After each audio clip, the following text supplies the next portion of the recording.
Hello everyone, उम्मीद करते हैं आप सब बहुत अच्छे होंगे। आज का यह क्लास राष्ट्रीय शिक्षा नीति जेएनईपी 2020 का दूसरा क्लास है।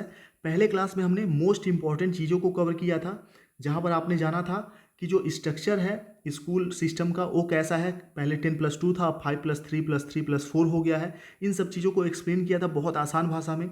साथ ही ये भी कवर किया गया था उस वीडियो में कि शिक्षक भर्ती और टीईटी पर नई शिक्षा नीति का क्या प्रभाव पड़ने वाला है। तो वो वीडियो आपने नहीं देखा तो नीचे डिस्क्रिप्शन में उसका लिंक है, वहाँ जाकर आप पहले देख लीजिए, फिर इस क्लास को देखिएगा। यह भाग 2 है। चलिए तो आज का भाग 2 शुरू करते हैं। पिछले क्लास में हमने पढ़ाई को रटंत प्रणाली से मुक्त करें यहाँ तक कंप्लीट कर लिया था। ठीक है, तो कॉपी पेन लेके आप बैठिए ताकि आप चीज़ों को नोट कर सकें जो इंपॉर्टेंट इसमें वन लाइनर के रूप में भी बहुत सारी चीज़ें हैं। ठीक है, जो इंपॉर्टेंट है जिनसे एग्जाम में क्वेश्चन बनेंगे। तो देखिए यहाँ से शुरू करते हैं। अब है कि सिलेबस कैसा होना चाहिए, पाठ्यक्रम कैसा होना चाहिए, विषय वस्तु कैसी होनी चाहिए। एनईपी 2020 में जो बताया गया है उसके अनुसार कैसा पाठ्यक्रम होना चाहिए, क्या क्या परिवर्तन किए जाने हैं, वो सारी चीज़ें देखते हैं और एग्जाम के लिए इंपॉर्टेंट भी है। तो पाठ्यक्रम की विषय वस्तु को प्रत्येक विषय में कम करके इसे बेहद बुनियादी चीज़ों पर केंद्रित किया जाएगा। यानी कि जो हमारा पाठ्यक्रम है उसके अंदर जो विषय वस्तु है उसको कम से कम कर दिया जाएगा, और जो इम्पोर्टेंट चीज़ें हैं जिनका फ्यूचर में बच्चा उपयोग कर सकता है, यूजफुल चीज़ें हैं, वही बस रहेंगी। ठीक है, वही चीज़ें शामिल की जाएंगी। तो ये चीज़ें शामिल करने का उद्देश्य क्या है, ताकि बच्चे में आलोचनात्मक चिंतन चिंतन का योग्यता विकसित हो सके। ठीक है, उसका समग्र प्रकार से उसका चिंतन विकसित हो, खोज आधारित चिंतन हो उसका। ठीक है, चर्चा आधारित हो, विश्लेषणात्मक चिंतन हो। ठीक है, अधिगम पर जरूरी ध्यान दिया जा सके। कुल मिला के बच्चे के सीखने पर ध्यान दिया जाएगा, ऐसा सिलेबस, ऐसा विषय वस्तु पाठ्यक्रम होगा। ठीक, यह विषय वस्तु अब मुख्य अवधारणाओं, विचारों, अनुप्रयोगों और समस्या समाधान पर केंद्रित होगा। ठीक है, यानी कि जो मुख्य अवधारणा है, मेन कॉन्सेप्ट है, उस पर आधारित होगा। जो विचार है उस पर आधारित होगा, अनुप्रयोगों पर आधारित होगा, और सब कुल मिला के समस्या समाधान। बच्चे जो भी पढ़ाई पढ़ते हैं फ्यूचर में जीवन में उनके बहुत सारी समस्याएं आते हैं, ऐसा पढ़ाई होना चाहिए जिससे वो समस्या को खुद ही सुलझा सके, जैसा कि जीन पियाजे ने भी अपनी थ्योरी में बताया है। ठीक है, तो शिक्षण और सीखना, यानी कि जो शिक्षण का अर्थ होता है पढ़ाना, टीचिंग, और सीखना यानी कि लर्निंग। तो सीखना और सिखाना अधिक से अधिक संवादात्मक तरीके से संचालित होगा। ठीक, सवाल पूछने को प्रोत्साहित किया जाएगा, यानी कि शिक्षक और छात्र के बीच संवादात्मक शिक्षण होगा। ठीक है, ताकि बच्चा अपनी समस्याओं को शिक्षक से बता सके और शिक्षक उसका समाधान बच्चों को बता सके। ठीक है, सवाल पूछने को प्रोत्साहित किया जाएगा और कक्षाओं में नियमित रूप से अधिक रुचिकर, रचनात्मक, सहयोगात्मक और खोजपूर्ण गतिविधियों को शामिल किया जाएगा, और प्रायोगिक सीख सुनिश्चित किया जाएगा, यानी कि प्रैक्टिकली नॉलेज उनको ज़्यादा से ज़्यादा दिया जाएगा। ऐसा सिलेबस बनाने की तैयारी चल रही है। ठीक, तो ये सारी चीज़ें आप समझ चुके होंगे और इनको नोट भी कर लीजिए। एग्जाम में क्वेश्चन आपसे पूछा जा सकता है कि कैसा सिलेबस एनईपी 2020 के द्वारा बताया गया है, सिलेबस में किन चीज़ों को शामिल किया जाएगा या क्या कॉन्सेप्ट होगा। तो रुचिकर होगा, रचनात्मक होगा, सहयोगात्मक होगा, खोजपूर्ण होगा। ठीक है, वही सारी चीज़ें जो ऊपर लिखी हुई हैं। चलिए अब देखिए बहुभाषिकता पर क्या कहा गया है एनईपी 2020 में। देखिए एनईपी पूरा आपको पढ़ना है।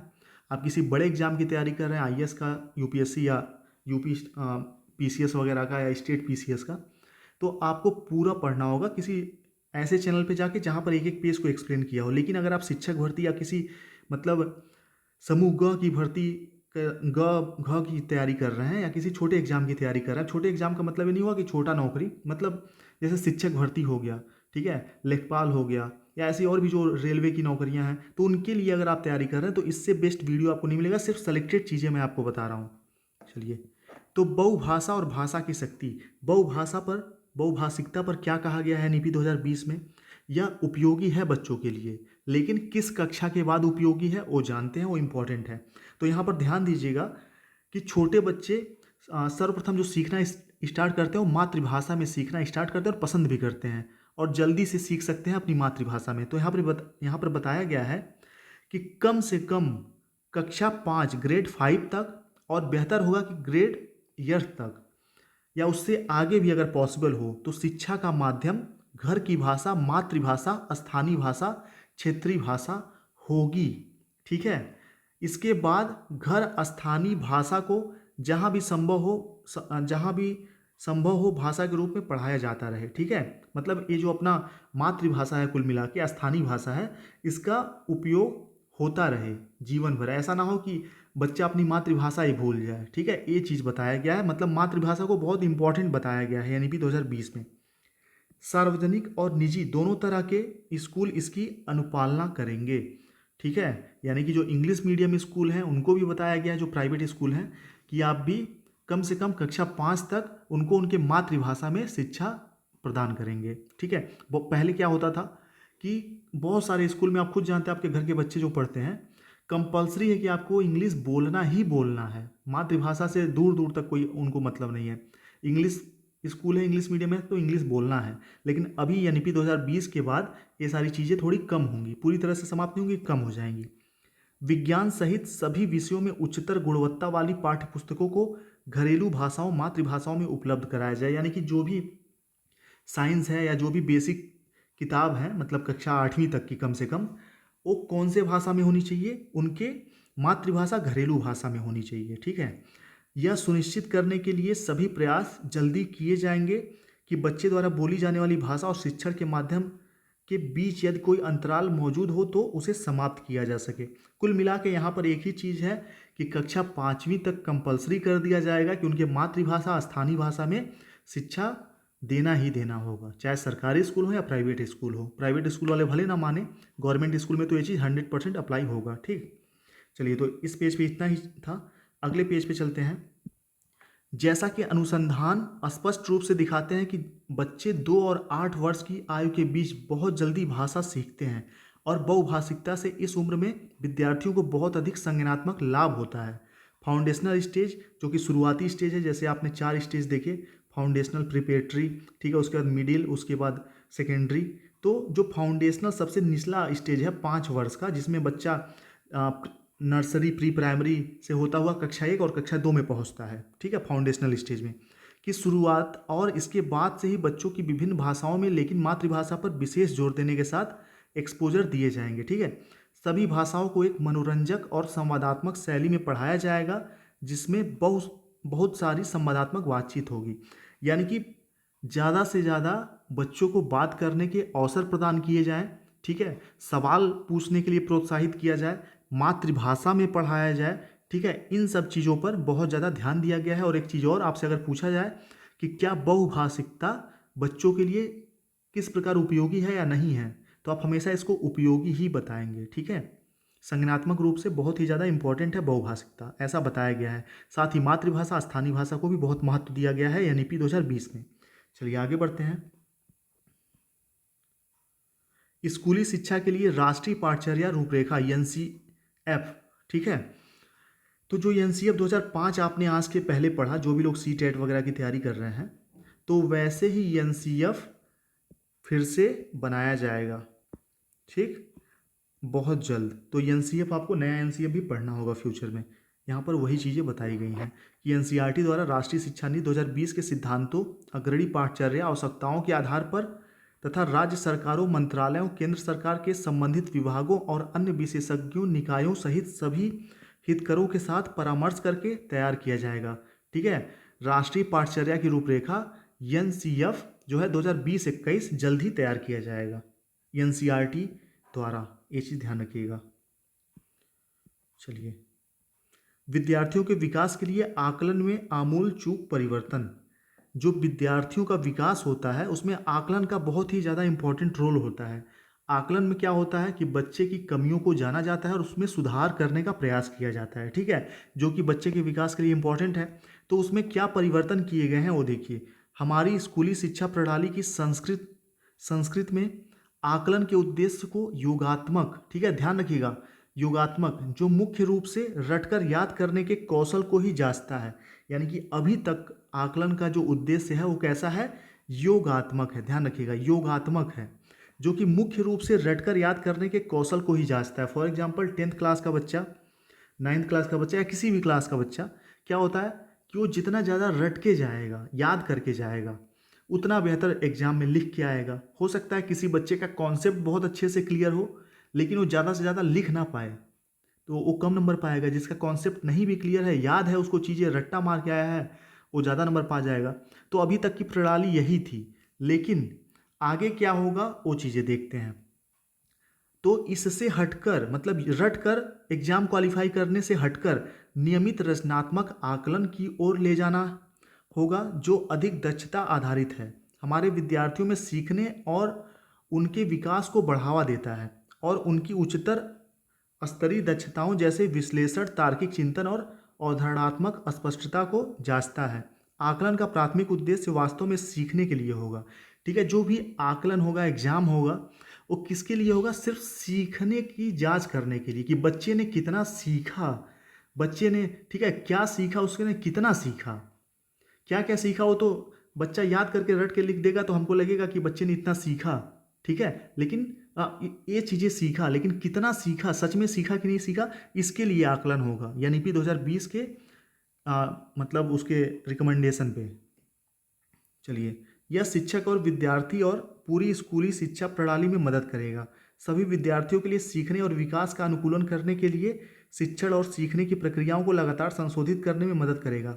यह शिक्षा के सभी स्तरों पर मूल्यांकन के लिए अंतर्निहित सिद्धांत होगा। ठीक है, इसमें जो परिवर्तन किया जाएगा वही इसमें बताया गया है कि उससे क्या क्या चीज़ें होंगी, क्या क्या परिवर्तन होगा। अभी तक योगात्मक था, ये ध्यान रखिएगा। आकलन का उद्देश्य कैसा था? योगात्मक था। पूछा जा सकता है कि कैसा था इसके पहले आकलन का उद्देश्य, योगात्मक, धनात्मक, गुणात्मक या अन्य, तो आपको बताना होगा योगात्मक, जैसा कि आपने पढ़ा। अब शिक्षक देखिए, शिक्षक वास्तव में, शिक्षक के बारे में क्या क्या कहा गया है एनईपी 2020 में, वो जानिए आप। शिक्षक वास्तव में बच्चों के भविष्य को आकार देते हैं, अतः हमारे राष्ट्र के भविष्य का निर्माण करते हैं। इस नेक योगदान के कारण ही भारत में शिक्षक समाज के सबसे ज़्यादा सम्मानित सदस्य थे और सिर्फ सबसे अच्छे और विद्वान ही शिक्षक बनते थे। विद्यार्थियों को निर्धारित ज्ञान, कौशल, नैतिक मूल्य प्रदान करने के लिए समाज शिक्षक या गुरुओं को उनके ज़रूरत की सभी चीज़ें प्रदान करता था। अध्यापक शिक्षा की गुणवत्ता, भर्ती, पदस्थापन, सेवा शर्तें और शिक्षकों के अधिकारों की स्थिति वैसी नहीं है जैसी होनी चाहिए। ठीक है, तो ये सब जो चीज़ें इसके पहले वाले भी पार्ट में हमने देखा था कि शिक्षक भर्ती पर विशेष ध्यान दिया जाएगा नई शिक्षा नीति में। ठीक है, और सिर्फ योग्य शिक्षकों को ही भर्ती किया जाएगा, यानी कि जो एग्जामिनेशन अभी तक होता था टीईटी वगैरह या शिक्षक भर्ती, उसको थोड़ा टफ कर दिया जाएगा, थोड़ा क्या ज़्यादा ही टफ कर दिया जाएगा। ठीक है, तो आपके लिए बस एक चीज़ है कि आप कंटिन्यू पढ़ाई करते रहिए अगर आपको सच में सिलेक्शन लेना है शिक्षक भर्ती में, तो नहीं तो फिर कंपटीशन बहुत तगड़ा होगा। आप देख रहे होंगे कि 2019 में जो 69,000 शिक्षक भर्ती आया था, इसके पहले 68,500 2018 में आया था, तो 69,000 शिक्षक भर्ती के बाद 2020, 21, 22 3 साल लगभग हो गया, कोई भर्ती नहीं आई है 3-4 साल में। ठीक है, और अभी भी इस साल तो आने का चांस थोड़ा कम ही लग रहा है, नेक्स्ट ईयर कभी भी आ सकता है।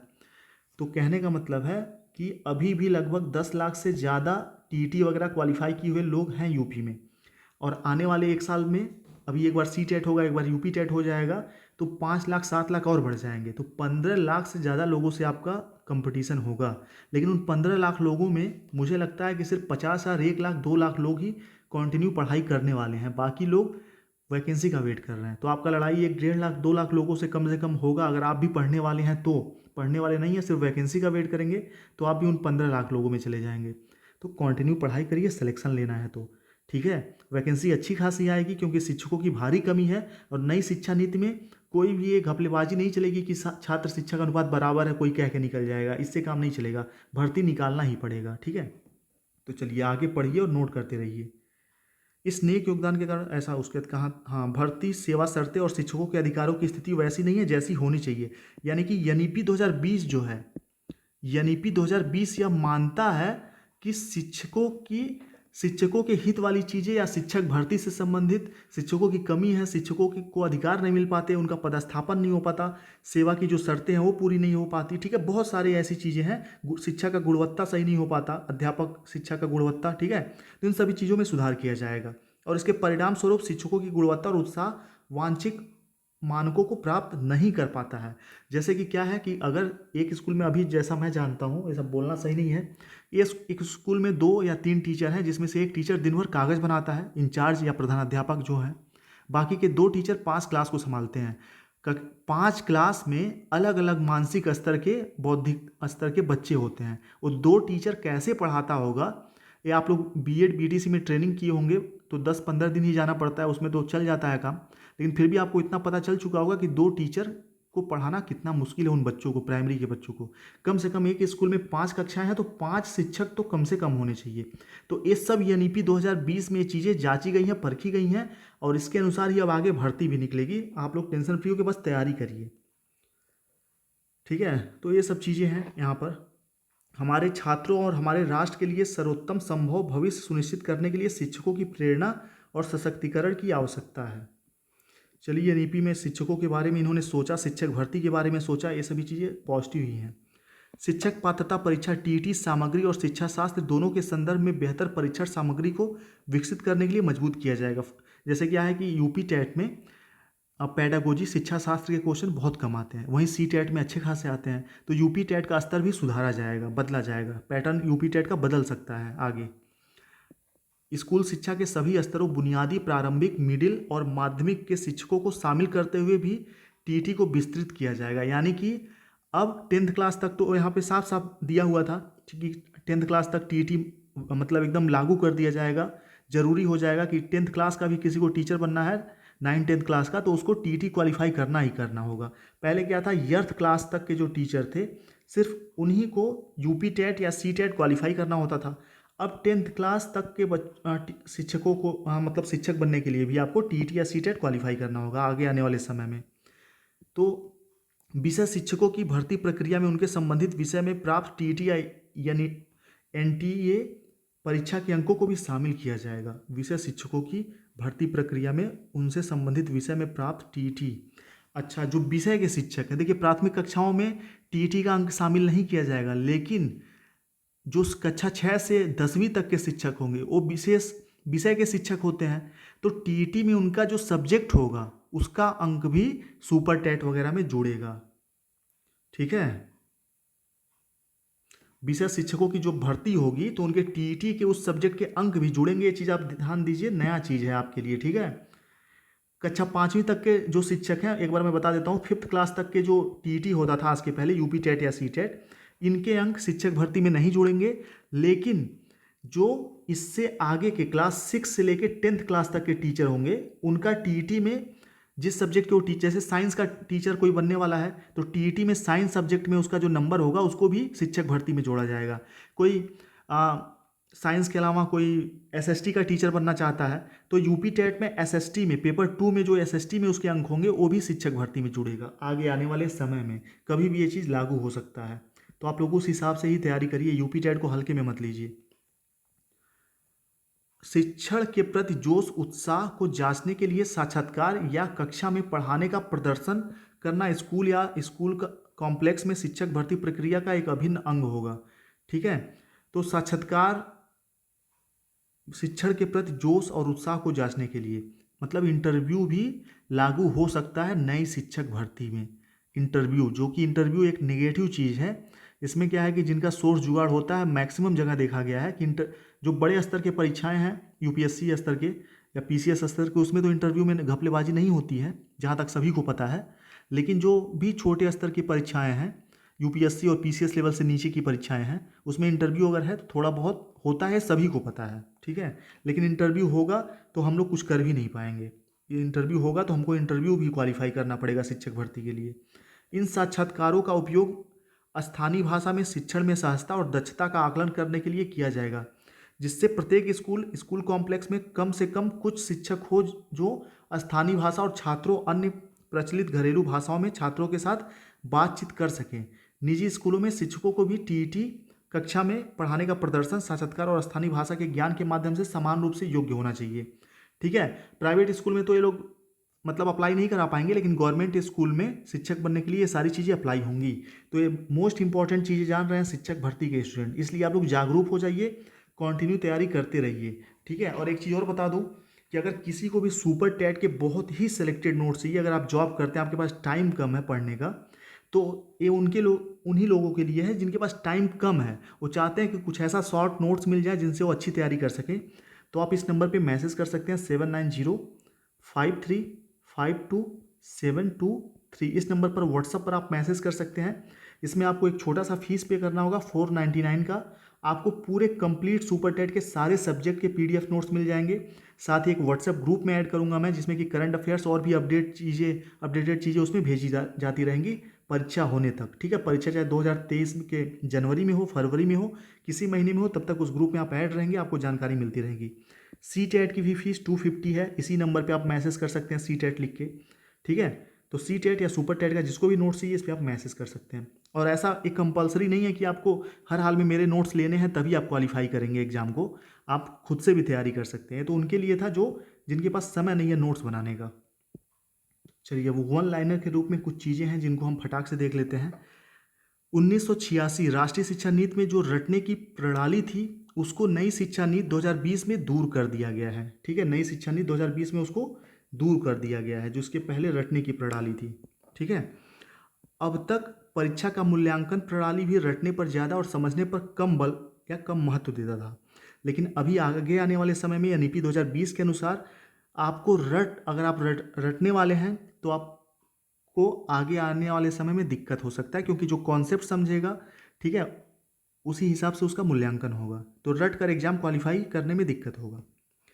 लेकिन नई शिक्षा नीति 2020 में समझ आधारित मूल्यांकन प्रणाली की व्यवस्था की गई है। ठीक है, पहले क्या था, रट के जाइए एग्जाम में अच्छे से लिख के चले आइए, लेकिन अब समझ आधारित मूल्यांकन होगा। आगे देखिए, राष्ट्रीय शिक्षा नीति 2020 में ऐसी शिक्षा प्रणाली पर बल देता है जिसमें प्राचीन शिक्षा पद्धति एवं आधुनिक शिक्षा प्रणाली दोनों का समावेश हो। यानी कि जो प्राचीन सभ्यता थी, प्राचीन शिक्षा व्यवस्था थी, उसका प्लस जो आधुनिक शिक्षा प्रणाली है, आधुनिक व्यवस्था है, दोनों का समावेश होगा। जो दोनों की अच्छी चीज़ें हैं, दोनों को शामिल किया जाएगा एनईपी 2020 के अनुसार। आगे देखिए, शिक्षा का दायरा नई शिक्षा प्रणाली में और ज़्यादा बढ़ा है, जिसमें शिक्षा के रूप में शिक्षा के साथ योग शिक्षा, व्यवसाय शिक्षा, कला शिक्षा पूर्ण रूप से यह कहा जा सकता है कि नई शिक्षा नीति 2020 में वास्तविक शिक्षा ग्रहण कर और उपयोगी शिक्षा प्राप्त करने को महत्व दिया गया है। ठीक है, यानी कि जो व्यवसाय शिक्षा है इसको भी शामिल किया जाएगा सिलेबस में, कला शिक्षा को, योग शिक्षा को। ठीक है, इसको भी क्या माना जाएगा, एजुकेशन माना जाएगा। 2020 को मतलब एक को करिकुलर एक्टिविटीज जो थी उनको भी शिक्षा में शामिल करते हुए इस पर भी आपको अंक मिलेंगे। कुल मिला के ये चीज़ें हैं। 2020 को नई शिक्षा नीति 2020 में नई शिक्षा नीति 2020 को थोड़ा इसको कैंसिल करते हैं, स्पष्ट नहीं यहाँ टाइप हो पाया है। अगला देखिए, के कस्तूरी रंगन की अध्यक्षता में नई शिक्षा नीति का मसौदा तैयार किया गया है। तो कह सकते हैं कि के कस्तूरी रंगन इसके अध्यक्ष थे। ठीक है, एनईपी 2020 के जो कमेटी थी, मसौदा तैयार जिसने किया था। आगे देखते हैं, 2020 में नई शिक्षा नीति में मानव संसाधन मंत्रालय का नाम परिवर्तित करके शिक्षा मंत्रालय कर दिया गया है। क्या कर दिया गया है, शिक्षा मंत्रालय। पहले मानव संसाधन मंत्रालय उसको बोला जाता था, अभी वो शिक्षा मंत्रालय हो गया है, क्योंकि पहले भी वो शिक्षा मंत्रालय ही था, बस नाम मानव संसाधन था। आगे देखिए, वर्तमान शिक्षा प्रणाली में अनिवार्य शिक्षा 3 से 18 वर्ष कर दिया गया है। पहले 6 से 14 वर्ष था। ठीक है, अनिवार्य शिक्षा। अब संस्कृत को स्कूली शिक्षा एवं उच्च शिक्षा में एक विषय के रूप में चुन सकेंगे आप। संस्कृत जो है स्कूली शिक्षा एवं उच्च शिक्षा में एक सब्जेक्ट के रूप में आप चुन सकेंगे। ठीक है, अगला देखिए, भारतीय साइन लैंग्वेज को देश भर में मान्यता मिलेगा और ज़्यादा विकसित किया जाएगा। भारतीय साइन लैंग्वेज क्या है, ISL क्या है, जो सांकेतिक भाषा होती है, जो मुखबधिर बच्चे होते हैं उनके लिए होती है। तो इसको मान्यता दिया जाएगा पूरे देश भर में और बहुत सारे इंफ्रास्ट्रक्चर डेवलप किए जाएंगे मुखबधिर बच्चों के लिए। अगला देखिए, कस्तूरबा गांधी बालिका विद्यालय को अब 12वीं क्लास तक विकसित किया जाएगा। कस्तूरबा गांधी जिसमें बच्चियां पढ़ती हैं, ठीक है, लड़कियों के लिए होता है, तो 12th क्लास तक इसको विकसित किया जाएगा। पूरे भारतवर्ष में एक पाठ्यक्रम विकसित होगा, एक देश एक पाठ्यक्रम। ठीक है, आगे क्या है, आगे देखते हैं। आगे है कि बीएड। अब देखिए, 12th के बाद अगर आप बीएड करना चाहते हैं तो 4 वर्ष का होगा, ग्रेजुएशन के बाद 2 वर्ष का होगा, पोस्ट ग्रेजुएशन के बाद 1 वर्ष का हो जाएगा। यानी कि जो लोग ये क्वेश्चन पूछते हैं बीएड को बाहर कर दिया जाएगा, ऐसा होगा वैसा होगा, तो एनईपी 2020 की इन चीज़ों को देखकर आप खुद अंदाजा लगा सकते हैं क्या होने वाला है। अगला है, गणित विषय की गणितीकरण करने पर बल दिया जाएगा। ठीक है, गणित विषय का गणितीकरण करने पर बल दिया जाएगा, एक समान और समावेशी शिक्षा देने पर बल दिया जाएगा। अब एक गणित विषय का गणितीकरण करना क्या हुआ, गणितीकरण करना ये हुआ कि बच्चे को अगर उसको पहाड़ा याद है, टेबल याद है, तो उसको गुणा भी लगाना आता हो और वास्तविक जीवन में भी उसका वह उपयोग कर पाता हो। ठीक है, जैसे उसको गिनती याद हो, जोड़ भी आता हो ब्लैक बोर्ड पे अपने नोटबुक पे करना, लेकिन अगर उससे वास्तविक जीवन में जोड़ से रिलेटेड कोई समस्या उसके सामने आए, जैसे कोई पूछे कि आ, तुम्हारे भाई के पास 20 आम थे, तुमने 10 आम ले लिए और 2 आम उसने फेंक दिए, तो उसके पास कितने बचे, ऐसा वैसा क्वेश्चन रियल लाइफ से रिलेटेड, तो वो वास्तविक जीवन में भी उसका उपयोग कर सके, इसी को कहते हैं गणतीकरण करना। शिक्षक भर्ती के संबंध में नई शिक्षा नीति 2020 में बताया गया है कि शिक्षक भर्ती और ज़्यादा प्रभावी और पारदर्शी तरीके से होगा। ठीक है, 10th क्लास तक टीईटी जरूरी हो जाएगा, ये चीज़ ध्यान रखिएगा। अब साक्षात्कार भी होगा, और साक्षात्कार पर आपका क्या राय है नीचे कमेंट बॉक्स में ज़रूर बताइए कि साक्षात्कार होना चाहिए नई शिक्षक भर्ती में या नहीं होनी चाहिए। अगला देखिए, पदोन्नत कार्य प्रदर्शन एवं आकलन पर आधारित हो गया, यानी कि जो प्रमोशन होता था वो कार्य प्रदर्शन और आकलन पर आधारित होगा। यानी कि आपने 5 साल पहले, 3 साल या 5 साल आपने जॉब कर लिया शिक्षक के पद पे, तो आपका प्रमोशन हो जाता था, आप प्रधानाध्यापक बन जाते थे। लेकिन अभी क्या होगा, आपका कार्य प्रदर्शन देखा जाएगा, आकलन किया जाएगा, उस पर आधारित होगा आपका प्रमोशन। ऑनलाइन और डिजिटल शिक्षा पर जोर दिया जाएगा। मातृभाषा में शिक्षा अनिवार्य होगा 5th क्लास तक कम से कम। ठीक है, 2030 तक 100% सकल नामांकन अनुपात लक्ष्य हासिल किया जाना है। ठीक है, यानी कि 2020 के अनुसार। तो सकल नामांकन अनुपात क्या होता है? सकल नामांकन अनुपात का मतलब हो गया कि एक गांव में मतलब 10 साल तक के 100 बच्चे हैं और आपके विद्यालय में 100 बच्चों का एडमिशन हो गया है, उसी गांव में आप शिक्षक हैं, विद्यालय है, 100 बच्चों का एडमिशन कहीं ना कहीं हो गया है, तो इसको कहेंगे 100% सकल नामांकन अनुपात। लेकिन अगर 90 हुआ तो 90% बोलेंगे कि 90% सकल नामांकन अनुपात का लक्ष्य हासिल हुआ है। तो 2030 तक 100% सकल नामांकन अनुपात का लक्ष्य हासिल करना है। चलिए, वीडियो समाप्त होता है और इस वीडियो के साथ NEP 2020 भी कंप्लीट हो गया। जो चीज़ें बची हुई हैं वो जब हम प्रैक्टिस करेंगे MCQ के थ्रू उसमें शामिल कर देंगे। पार्ट 1 आपने नहीं देखा, नीचे डिस्क्रिप्शन में लिंक है, वहाँ जाके टच करिए। इसका पहला वीडियो आप देख लेंगे NEP 2020 का, और दूसरा वीडियो आपने देख ही लिया है। ठीक है, और जिसको नोट चाहिए 79053527905352 इस नंबर पे व्हाट्सएप पे मैसेज करेंगे आप, तो आपको डिटेल भेज दिया जाएगा कैसे फीस पेमेंट करना है। फीस पेमेंट करते ही आपको ग्रुप में ऐड करके नोट सेंड कर दिया जाएगा। Thank you. कोई भी क्वेश्चन हो तो कमेंट बॉक्स में बताइए, और साक्षात्कार पे आपका राय क्या है कि इंटरव्यू होना चाहिए नहीं होना चाहिए, ज़रूर बताइएगा।